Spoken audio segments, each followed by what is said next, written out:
They sent a distress signal. What arrived terrified the entire galaxy. The plasma fire tore through the hull of the Zenthari commercial vessel as Captain Vexthor clutched the communications console.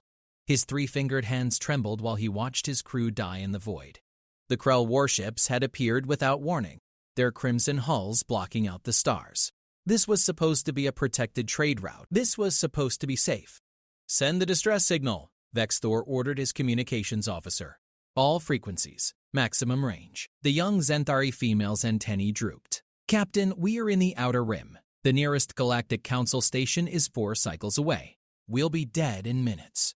Another explosion rocked the ship. Vexthor could hear the screams of passengers in the lower decks.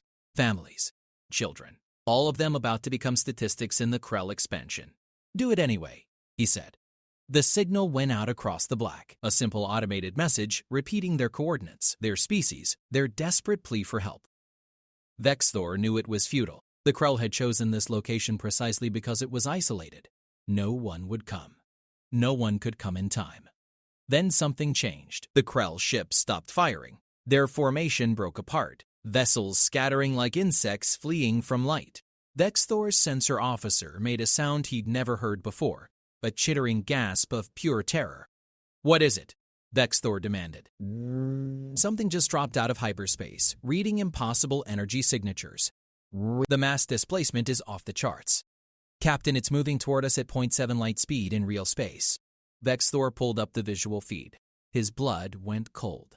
The thing that had arrived wasn't a ship in any conventional sense. It was a monster of gray metal and angular brutality, covered in weapons that looked designed by a species that had spent its entire existence perfecting the art of violence. Strange markings covered its hull, letters in a language he didn't recognize. The Krell opened fire on the newcomer. Their plasma cannons, capable of melting through standard military shielding in seconds, struck the gray vessel. The energy washed over it like water on stone. The ship didn't even slow down. What happened next would haunt Vexthor for the rest of his life. The human vessel, though he didn't know that's what it was yet, opened fire, not with plasma or lasers or any energy weapon known to galactic civilization, with solid metal projectiles accelerated to relativistic speeds, with missiles that tore through Krell shields like they were made of paper, with beam weapons that didn't just destroy ships but atomize them. 3 Krell warships died in the first 10 seconds. The others tried to run. They didn't make it far. The gray ship moved with impossible precision, each shot calculated, each target eliminated. Within 2 minutes, 14 Krell vessels had been reduced to expanding clouds of debris. Then came the hail. The message was in perfect galactic standard, though the voice that spoke it was unlike anything Vexthor had heard. Flat, controlled, utterly devoid of emotion. "Zenthari vessel, this is the Earth warship Vengeance. Your distress signal has been received. Are there wounded aboard?" Vexthor couldn't speak. His translator was working, but his mind refused to process what it was telling him. Earth. He knew that name. Everyone in the galaxy knew that name, though most thought it was a myth. The planet of the humans, the species that had been quarantined by the Galactic Council 3 centuries ago. The species deemed too dangerous to be allowed into civilized space. "I repeat, are there wounded aboard?" the voice asked again. Vexthor found his voice. "Yes. Many. We have hull breaches. Life support failing. Stand by, we're sending medical teams." Part 2. The airlock opened with a hiss that made every surviving Zenthari on the bridge flinch. Vexthor had ordered his security team to stand down, though he questioned that decision the moment the first human stepped through. The creature was tall, easily 2 heads above the average Zenthari, wrapped in some kind of armored suit that seemed to absorb light. A helmet covered its face, but Vexthor could see 2 eyes staring out from behind a dark visor. Predator eyes. "I'm Lieutenant Commander Katie Morris," the human said. Her voice filtered through the helmet's speakers. "I'm the senior medical officer aboard the Vengeance." "How many wounded?" 73 confirmed. Vexthor managed, another 112 unaccounted for in the damaged sections. Morris turned her head, and Vexthor realized she was speaking to someone on a private channel. Within seconds, more humans poured through the airlock, carrying equipment and moving with a purposeful efficiency that bordered on unnatural. They didn't ask for directions, they didn't hesitate. They simply went to work.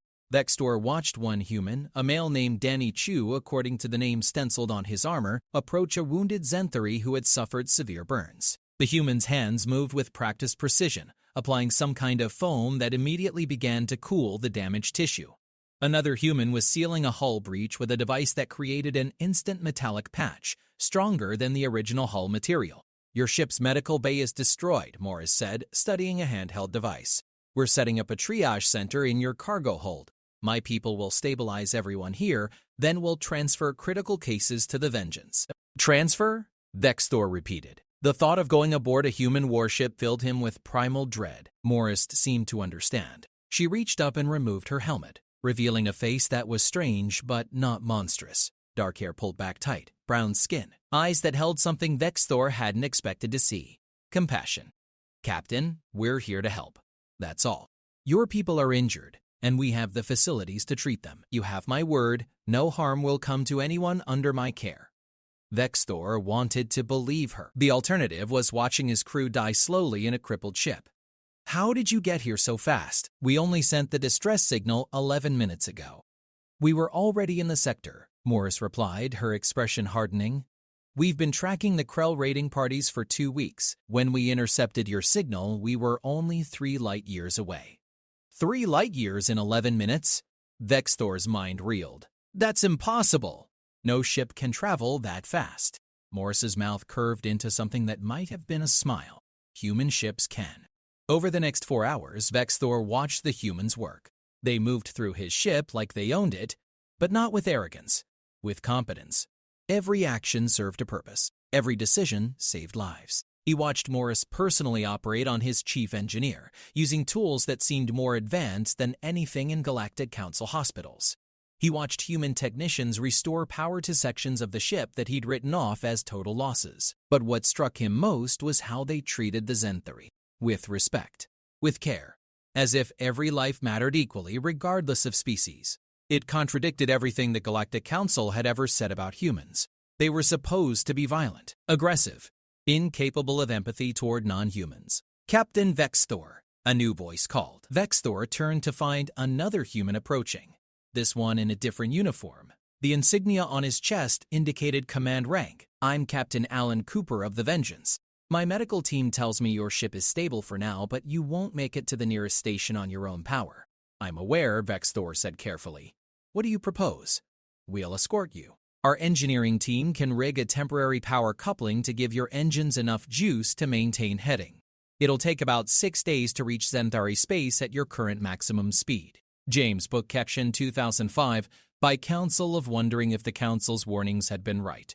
"Why are you doing this?" Vexthor asked. "Why are you doing this?" Vexthor asked. "Your species was exiled from the galaxy. You owe us nothing.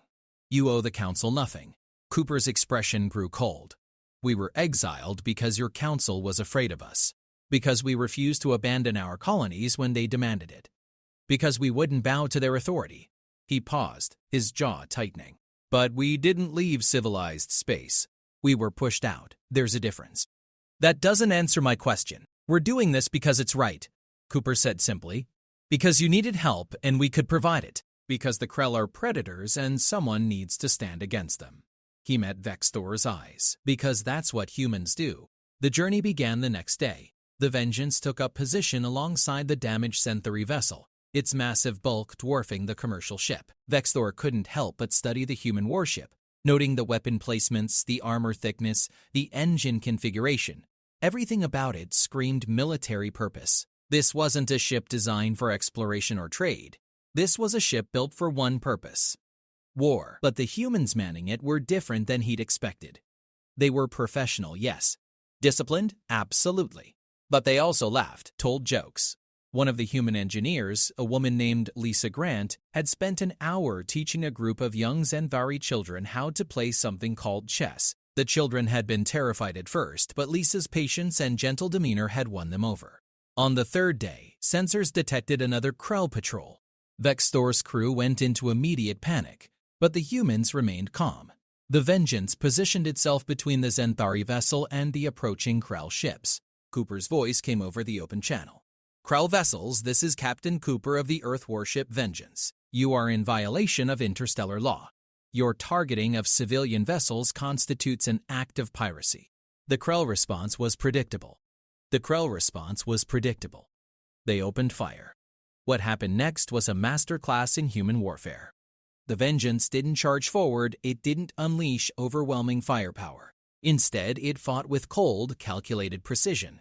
Each shot disabled rather than destroyed. Each maneuver put the Krell ships at maximum disadvantage. Within minutes, 3 Krell vessels hung dead in space, their weapons offline, their crews alive but helpless. "Zenthari vessel, you're clear to proceed," Cooper reported. "We'll remain on station to process these pirates.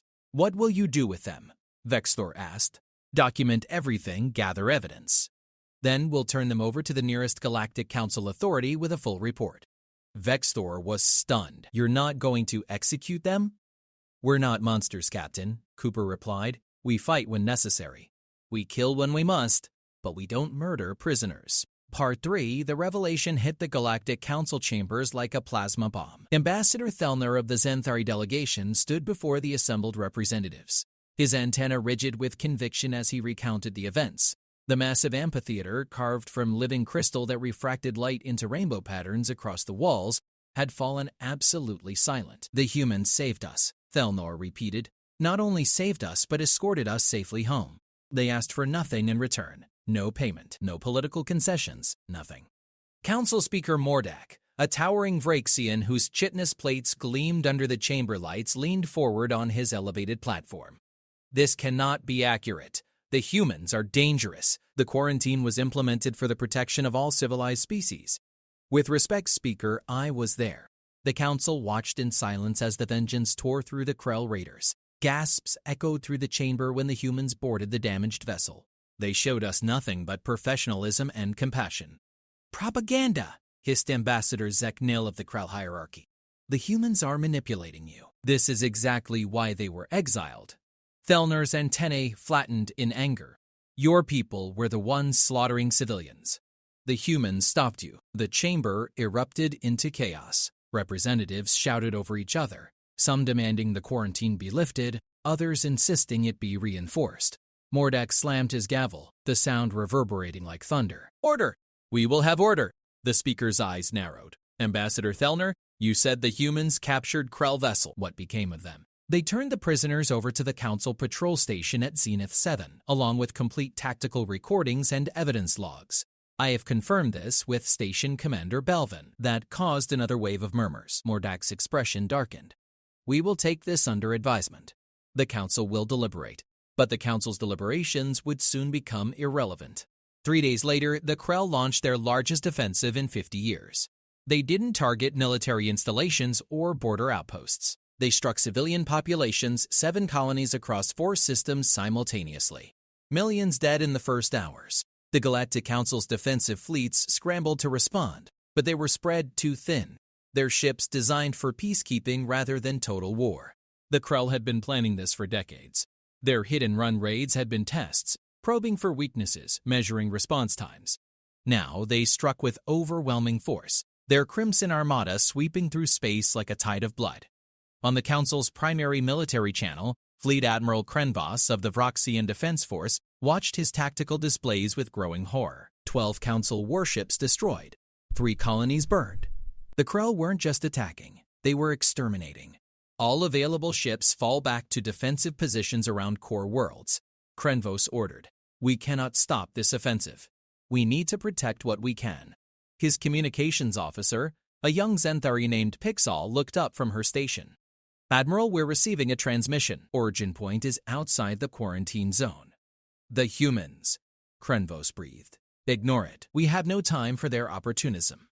Sir, you should see this." Krenvos pulled up the message. It was brief and to the point. "Galactic Council Fleet Command. This is Admiral Nicole Park of the United Earth Defense Force. We are aware of the Krell offensive. We are prepared to offer military assistance, transmitting our fleet positions now." The tactical display updated. Krenvos felt his heart skip beats. 27 human warships had appeared on sensors, all within striking distance of Krell-occupied systems. Not small patrol vessels like the Vengeance. Battle cruisers, carriers, dreadnoughts. Ships that made Council warships look like children's toys. "How long have they been there?" Krenvos demanded. "Based on engine signature analysis, at least 2 weeks, sir." They've been shadowing the Krell fleet movements. 2 weeks. The humans had known this was coming and had positioned themselves accordingly. Krenvos made a decision that would change galactic history. Open a channel to Admiral Park. The face that appeared on his screen belonged to a human female with iron gray hair and eyes like glacial ice. She wore a uniform of dark blue with silver insignia, her bearing radiating pure military authority. "Admiral Krenvos," Park said, "I assume you're calling to either accept or reject our offer. Given the circumstances, I'd recommend acceptance. You knew this attack was coming. We've been monitoring Krell communications for 3 months. Their operational security is good, but not perfect. We knew they were planning something big." Park's expression didn't change. "We tried to warn the Council 2 weeks ago. Our message was rejected without being read." Krenvos felt shame burn through him. "What are your terms?" "No terms, no conditions. You need help. We're offering it." "Nothing is free, Admiral." Park's mouth curved slightly. "You're right. Our price is this. When this is over, the Council will sit down with us and negotiate an end to the quarantine. Not as supplicants, but as equals. We won't accept exile anymore." Krenvos looked at his tactical displays. 3 more Council ships had just gone dark. He thought about the billions of civilians counting on him to protect them. He thought about the Council's pride, their certainty that humans were too dangerous to be trusted. "Agreed," he said. "Transmit your battle plans." The human counteroffensive began 4 hours later. The Krell had surrounded the colony world of Paktara, home to 4 million Zenthari civilians. The colony's defense satellites had been destroyed. The orbital stations were in flames. Krell landing ships were descending toward the population centers. Then the human fleet arrived. They didn't emerge from hyperspace in the traditional manner, with energy signatures building over minutes. They simply appeared, their drives utilizing technology the Council had never seen. 17 human warships materialized in perfect formation, their weapons already online. The Krell fleet numbered 43 vessels. The humans didn't hesitate, they struck like a hammer. Captain Jake Henderson commanded the battlecruiser Defiant, a ship 3 times the size of the Vengeance. His tactical officer, Commander Ruth Adams, fed him target priorities faster than he could process them. "Krell flagship is attempting to establish firing solutions," Adams reported. "They're trying to target the colony directly. Main batteries take out their fire control systems," Henderson ordered. "Precision shots only. I don't want debris raining down on civilians." The Defiant's railguns spoke. Solid tungsten penetrators accelerated to .95 light speed crossed the distance in seconds. They didn't hit the Krell flagship's hull. They punched through it, shredding internal systems with kinetic energy that turned metal into plasma. The Krell ship went dark, its weapons offline, its engines dead. Around Paktara, similar scenes played out. Human ships didn't engage in the traditional method of galactic warfare, trading energy weapon fire until shields failed. They fought like Earth's ancient naval battles, with brutal efficiency and overwhelming firepower. Missiles with fusion warheads, particle beams that could slice ships in half, and those terrifying railguns that turned simple physics into weapons of mass destruction. The Krell had numbers. The humans had technology, training, and 3 centuries of preparation. It wasn't a battle. It was a demonstration. Within 2 hours, the Krell fleet was scattered. 15 ships destroyed, 23 disabled and drifting. Not a single human vessel had been lost.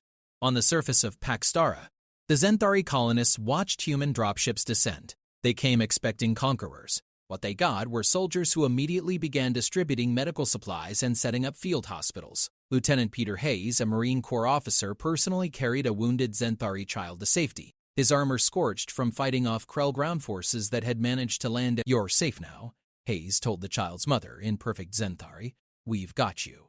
The mother stared at this armored giant, this creature she'd been taught to fear, and saw only someone who had risked his life for her daughter. News of the human intervention spread across the galaxy at light speed. The Council tried to control the narrative, but there were too many witnesses, too many survivors, too many colonists who owed their lives to the species that was supposed to be too dangerous to exist. Part 4. The Galactic Council convened an emergency session 3 days after the Battle of Paktara. The chamber was packed with representatives from every member species, all demanding answers. Speaker Mordak looked older than his 2 centuries, his chitinous plates dulled by stress. "The Council acknowledges the actions of the United Earth Defense Force," Mordak began, his voice heavy. "Their intervention saved millions of lives. However, this does not change the fundamental concerns that led to the quarantine." Admiral Nicole Park sat in the observer section. her face impassive. She'd been invited to address the council, but she wasn't scheduled to speak for another hour. That didn't stop Ambassador Thelner from standing. With profound respect, Speaker, the fundamental concerns were based on fear and prejudice, Thelner said. I have reviewed the original quarantine proceedings. The humans were exiled because they refused to surrender their colonial sovereignty, because they maintained a military capable of defending themselves, because they asked for a seat at this very council and were denied. They were denied because they are predators, Zek Neal interjected. Their entire evolutionary history is one of violence and conquest. Park stood without being recognized. Mordak should have ordered her to sit, but something in her bearing made him hesitate. You're right, Ambassador Zek Neal, Park said, her voice carrying across the chamber. Humans are predators. We evolved from hunters. We spent hundreds of thousands of years competing with creatures stronger and faster than us, and we survived by being smarter, more adaptable, and yes, more violent when necessary. She paused, letting that sink in. But we also evolved something else. Empathy. Community. The ability to extend our protection to those who cannot protect themselves. She activated a holographic display. Images filled the chamber. Human medics treating wounded Zenthari. Human engineers rebuilding destroyed infrastructure. Human soldiers standing guard over refugee camps. You quarantined us 3 centuries ago because you were afraid of what we might become, Park continued. In that time, we didn't plot revenge. We didn't build an empire to crush you. We built a society based on the principles we learned from our violent past. That strength means nothing without justice, that power demands responsibility, and that civilization is measured by how it treats the vulnerable. Pretty words, Mordak said, but the Krell offensive is far from over. They have retreated, yes, but their main fleet remains intact. What happens when they return? Then we'll fight them again, Park replied simply. And we'll keep fighting them until they either surrender or are destroyed. That's what humans do, Speaker. We don't give up. We don't abandon people who need help. And we don't lose. The confidence in her voice wasn't arrogance. It was the certainty of someone who had studied warfare for centuries and knew exactly how this would end. The Krell proved her right 2 weeks later. They launched a coordinated assault on 3 council worlds simultaneously, committing their entire reserve fleet. Intelligence suggested they planned to capture the planets and use the populations as hostages, forcing a favorable peace treaty. The human response was immediate and overwhelming. Admiral Park had positioned her fleet based on predictive analysis of Krell strategy. When the Crimson warships emerged from hyperspace, human vessels were already waiting. The Battle of Trendar became the stuff of legend. The Krell committed 200 ships to the assault, but the humans met them with 37. The mathematics should have been impossible, but human warfare didn't follow traditional mathematics. Captain Maria Santos commanded the carrier Indomitable, a ship that launched fighters unlike anything the galaxy had seen. Small, maneuverable craft with human pilots whose reflexes had been enhanced by neural interfaces. Each fighter carried weapons that could cripple ships 10 times their size. All squadrons engage at will, Santos ordered. Remember your training.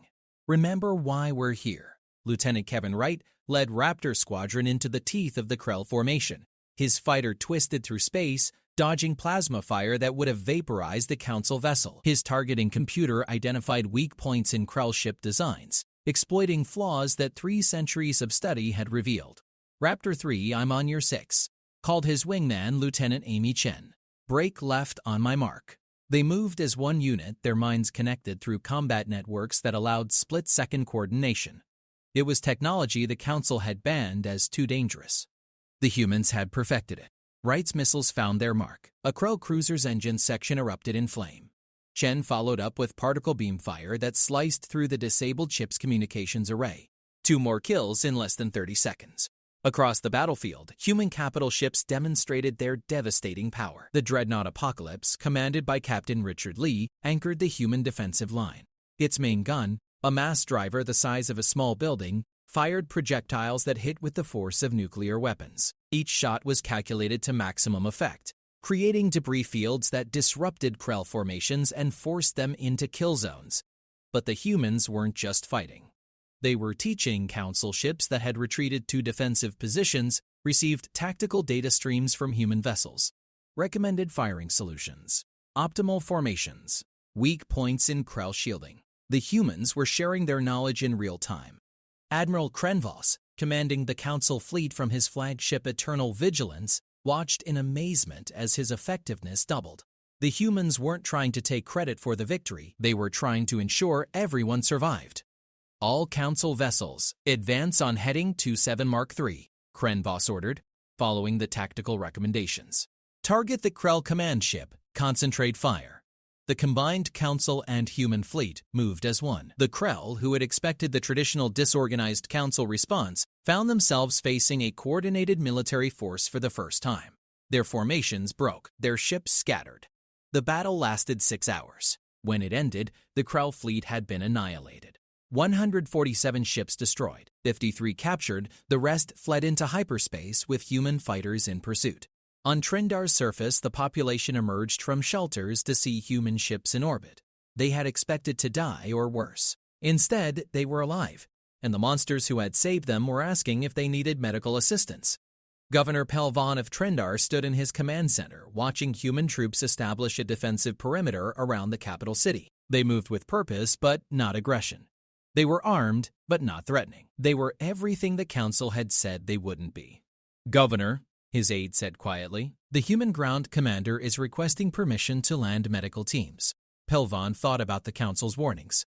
He thought about 3 centuries of propaganda. Then he thought about the Krell ships burning in orbit and the millions of lives that had been saved.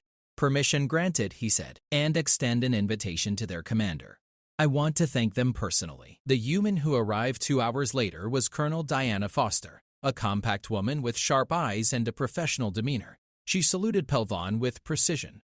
"Governor, my teams are prepared to assist with evacuation of damaged areas and treatment of wounded. We have supply ships en route with food, water, and construction materials." "Why?" Pelvon asked. "Why are you doing this?" Foster's expression softened slightly. "Because it's our job, sir, protecting people." "That's what soldiers are supposed to do. But we're not your people." "Maybe not yet," Foster replied, "but you needed help and we could provide it. That's enough." Part 5. The war with the Krell ended not with a grand battle, but with a quiet surrender.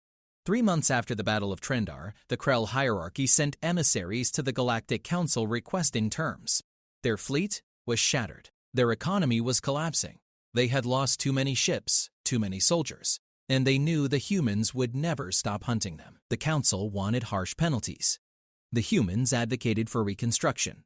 In the end, the treaty reflected human philosophy. The Krell would disarm their offensive fleet, pay reparations, and submit to monitoring. In exchange, they would receive economic aid and technical assistance to rebuild their civilization along peaceful lines. "You show mercy to those who would have exterminated you," Speaker Mordak said to Admiral Park during the signing ceremony. "Why? Because breaking them completely would just create another enemy in 20 years, Park replied. "We learned that lesson on Earth. Harsh peace breeds resentment." The quarantine was officially lifted 6 months later. The vote was unanimous, though some council members struggled with the decision. 3 centuries of fear couldn't be erased overnight, but the evidence was undeniable. Humans had proven themselves not as conquerors, but as defenders, not as monsters, but as allies. The first human embassy on a council world opened on Zenthara Prime. Ambassador Robert Chen, formerly a military officer who had served aboard the Vengeance, stood before a crowd of thousands. B said maintained and researched. They paid much of parental other business to make around it. "We don't expect you to trust us immediately," Chen told the crowd. "Trust must be earned. All we ask is the chance to prove we're worthy of it. We're not perfect. We're not saints. But we're trying to be better than our history. That's all anyone can do." Captain Vexthor attended the ceremony. He had retired from commercial shipping and now served as a liaison between human and Zenthari military forces. He watched the protesters, remembered his own fear when the Vengeance had first appeared, and smiled at how much had changed. Admiral Park stood beside him, her uniform crisp, her bearing still radiating authority even in retirement. She'd stepped down from military command to serve as humanity's first representative to the Council. "Do you think it will work?" Vexthor asked her. "This integration?" "It has to," Park replied. "The galaxy is too big for humanity to face alone, and too dangerous for anyone to face divided. We need each other." She was right. Over the next 5 years, human technology and expertise helped revolutionize Council space. Medical advances that extended lifespans across species, engineering techniques that made space travel safer, agricultural methods that ended food shortages on developing worlds. The humans shared everything, asking only for the chance to participate in galactic civilization as equals. but they never forgot who they were. The United Earth Defense Force maintained its fleet, its training, its readiness, because humans understood something the Council was still learning. Peace is not the absence of war. It's the presence of justice defended by those willing to fight for it. On Earth, in the military academy, where future officers trained, a plaque hung in the main hall. It bore the names of every human who had died defending non-human populations during the Krell War. Below the names, an inscription. They answered the call. Lieutenant Sarah Mills stood before that plaque on the day of her graduation. She would be assigned to the Diplomatic Protection Service, serving aboard ships that traveled Council space. Her instructors had been veterans of the Krell War. They'd taught her not just how to fight, but why to fight.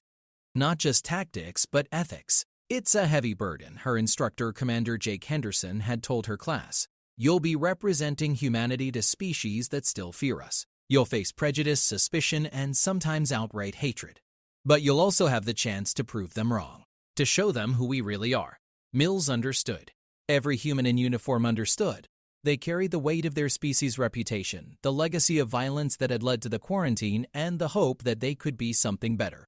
Across the galaxy, in a small colony on the edge of explored space, a Zenthari child named Kixara learned about the Krell War in school.